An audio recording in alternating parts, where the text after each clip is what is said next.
Hi, I'm Ana Robles from Pampanga, and my question is, Father, how do I know my purpose in life? Wow, that is a very profound question.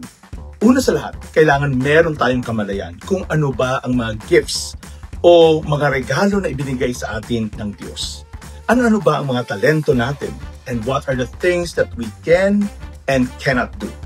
And then, constant prayer and discernment are necessary so that we will be guided by the Spirit to align our ambition and mission with the vision of God for us.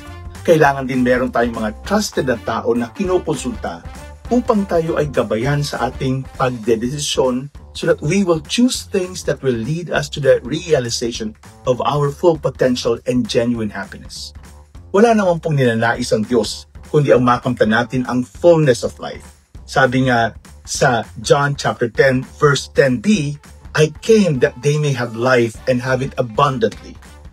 Whatever is truly good for us is what God wants for us. And in that abundant life, we are able to love God fully and wholly and to love our neighbor as ourselves. And of course, ultimately, ang nais ng Diyos ay in the fullness of time, we will be with Him in paradise. That is our ultimate purpose in life.